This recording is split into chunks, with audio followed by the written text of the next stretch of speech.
In Soviet art, not everything was about the right future. There were artists who showed something completely different: cramped kitchens, tired faces, and everyday life without decoration. They weren't celebrated by the system, but maybe they were the ones telling the truth. Nina Marchenko. Nina Marchenko is one of those rare artists whose biography almost disappears behind dry official facts: dates, titles, memberships, awards. But her paintings speak much louder than any archive ever could. She was born in Leningrad in 1940. She studied at the Kiev Art Institute. On paper, her path looked completely correct for a Soviet artist. Member of the Union of Artists of Ukraine, officially recognized, respected by the system. But behind that polished surface was something much more complicated. Her paintings don't openly argue with the Soviet system. They don't scream. But there's a subtle shift in them, something quiet that changes everything. Where socialist realism demanded heroic gestures and optimistic faces looking toward the future, Marchenko chose silence, pauses, inner tension. She painted moments where a person is left alone with memory, doubt, and emotional weight. You can especially feel this in her war-related works. In official Soviet art, war was usually shown through victory and collective heroism. But in Marchenko's paintings, war feels different. Not like an event, more like a permanent emotional condition. It stretches through time, into gestures, into faces, into silence itself. Her characters rarely act. Instead, they endure, they wait, remember, carry something inside that can't really be explained with words. That's why her work feels much closer to the quieter psychological tradition of Soviet painting rather than official propaganda art. There are echoes of the later works of Tatiana Yablonskaya, where simplicity hides emotional depth. You can also feel the influence of Sergei Grigoriev and his attention to human emotion and everyday situations. But with Marchenko, everything becomes more intimate, more focused, almost claustrophobic. That's why her art can be called a kind of quiet provocation. She doesn't break the rules directly. She doesn't openly attack the system. Instead, she slowly shifts the focus from the collective to the personal, from action to inner experience, from slogans to silence. And that subtle shift became her real artistic power. If you look at her paintings without the usual Soviet lens, it becomes obvious. These works are not just about memory or motherhood. They're actually incredibly bold. Marchenko removes the comfortable distance between the viewer and the image. She doesn't let you hide behind heroic myths or patriotic language. Instead, she brings you back to what remains after all of that: loss, emptiness, emotional scars that cannot be romanticized. There's no direct political rebellion in her work, but maybe something even more uncomfortable. A reminder that behind every collective myth, there is always a private human story, usually painful, usually ignored. And that honesty, stripped of decoration and ideology, makes her paintings feel genuinely daring. Almost nothing is known about her personal life. No dramatic stories, no memoirs, no detailed interviews. Her biography fades into silence, and maybe her paintings contain more truth about her than any document ever could. Alexei Sundukov. Alexei Sundukov is the kind of artist who doesn't simply paint people. He studies how people behave inside society, how a person dissolves into the crowd, and at what point they stop being themselves. He was born in 1952 in the Kuibyshev region. His education was very traditional. First the Penza Art School, then the Stroganov Academy in Moscow, where he studied monumental painting under Geli Korzev. At first glance, it sounds like a completely standard Soviet artist biography, but then things get interesting. By the early 1980s, he was already exhibiting actively. In 1986, he joined the Union of Artists of the USSR, something that usually meant you were fully inside the system. But Sundukov seemed to use the system more like a platform than a limitation. Real attention came in 1988, after the 7th Youth Exhibition.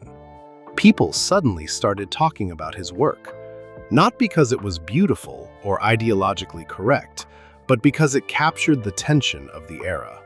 And that tension lived inside crowds. Sundukov wasn't really interested in individual heroes.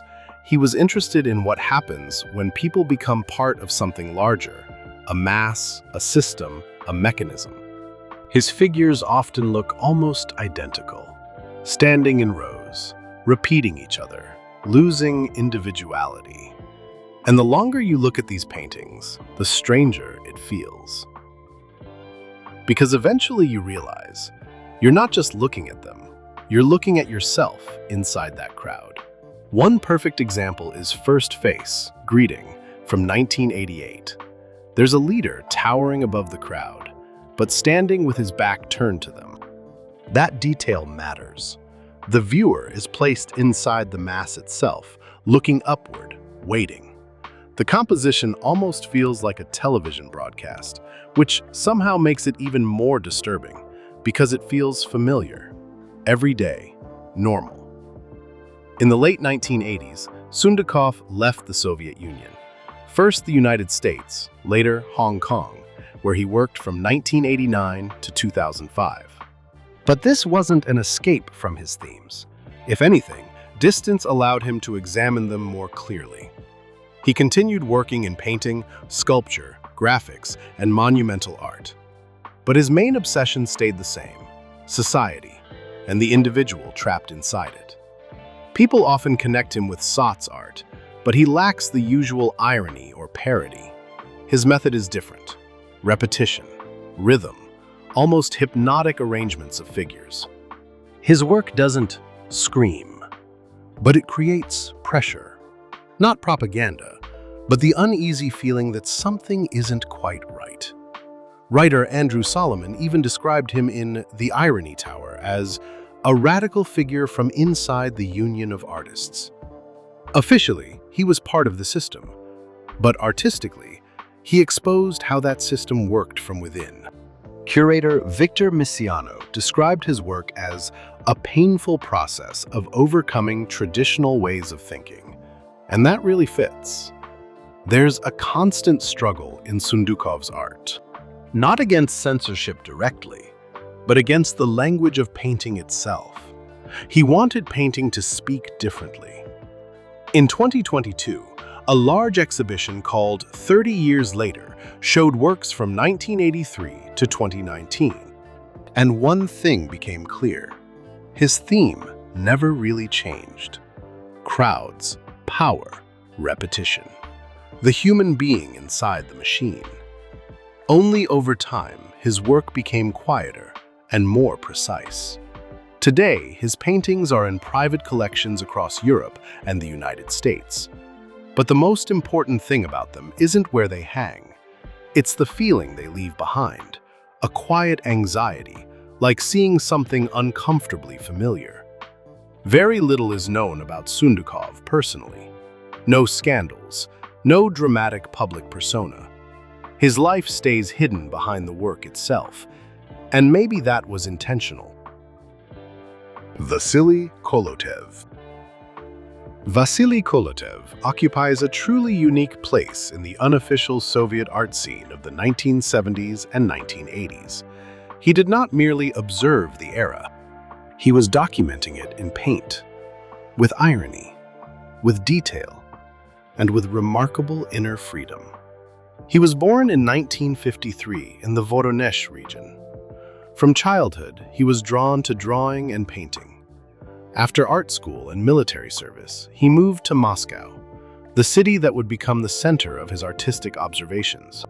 After graduating in 1975, he quickly entered the world of unofficial Soviet art. He participated in the famous apartment exhibitions, semi-underground private shows that became an alternative art scene outside the official system. But Kolotov was never really a scene person. By nature, he was more observer than participant. Instead of noisy artistic circles, he preferred working alone in a cramped communal apartment near the old Arbat. Official Soviet culture rejected his work. His realism lacked optimism, heroism, and propaganda. So he never had a single official exhibition during the Soviet years. To avoid being accused of parasitism, he worked ordinary jobs: repair mechanic, factory designer. Ironically, that distance from the official art world gave him freedom. He didn't depend on state commissions. He could paint whatever interested him. And what interested him most was everyday Soviet life. Not the polished version, but the reverse side of it. Communal apartments, beer halls, courtyards. Ordinary people in ordinary situations. These subjects closed the doors of official galleries to him, but they also became his artistic language. Later, in the late 1980s, he occasionally participated in exhibitions on Malaya Gruzinskaya Street, one of Moscow's major centers for unofficial art. Even then, he stayed outside trends and commercial expectations. His focus remained the same: daily life, routine, small habits, small frustrations. The psychology of the ordinary Soviet citizen. Through these paintings, Kolotov captured the atmosphere of stagnant Soviet Moscow, its isolation, its monotony, and, at the same time, the growing expectation that change was coming. Art historian Seltner later said these works became documents of an era. And honestly, that's true. They allow future generations to feel what that time actually looked like from the inside. Kolotov also stood apart from many other unofficial Moscow artists. While artists like Dmitry Krasnopevtsev or others moved toward symbolism, metaphysics, or nostalgia, Kolotov focused on the ordinary Soviet person.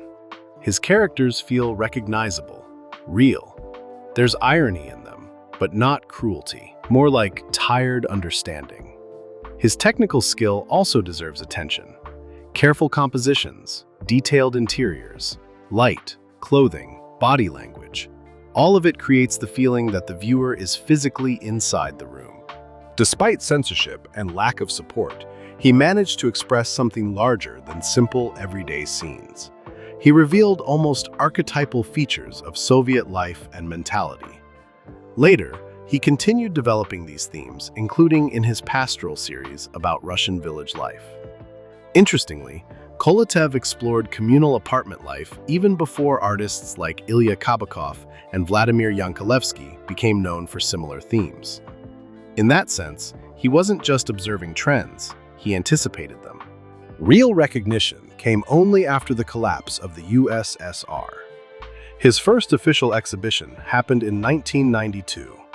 Almost every painting was quickly purchased by galleries from Paris, New York, and Berlin. Later, his work was shown internationally in exhibitions about Russian art from the 1960s to the 1990s. Today, Kolotov's paintings are seen not only as artworks, but as mirrors of an era. Funny, bitter, painfully recognizable. They capture a time when life often became a constant balance between survival, hope, and waiting for change. And that's why his paintings still hit people emotionally, especially those who remember that period not from books, but from real life.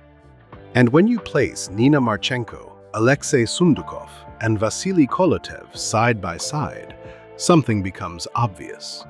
Soviet art was far more complicated than the usual heroic images and official stories. These artists didn't openly destroy the system. What they did was more precise, and maybe more dangerous. They showed what the system felt like from the inside. For Marchenko, it's silence after loud slogans, private pain hiding behind collective memory. For Sundukov, it's the individual disappearing into the crowd, a person slowly becoming a role assigned from above. For Kolotov, it's raw everyday life, communal kitchens, courtyards, random moments where life looks less like ideology and more like endless adaptation. And eventually you realize all three artists are talking about the same thing. Not the system as an idea, but the human being trapped inside it. How people endure, adapt, hope, become disappointed, and continue living almost automatically.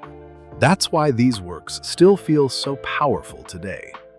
There's no nostalgic comfort in them, no attempt to beautify the past. Instead, there's recognition, sometimes painful recognition. Because behind all these different images, mothers, crowds, communal apartments, there's the same experience. Life inside a system that demanded unity, but often created loneliness instead.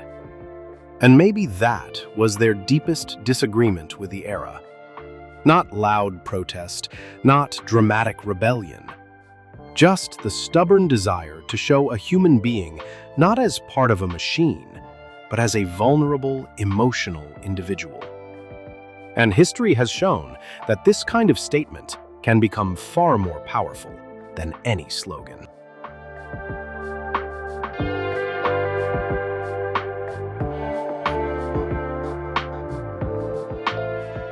Thank you for watching and supporting independent art content. If you enjoyed this video, please like it and subscribe. It truly helps the channel grow. You can support our work through donations if you'd like to see more artist stories and art history videos. Discover and buy original contemporary art at alibrio.co, where collectors connect directly with independent artists worldwide.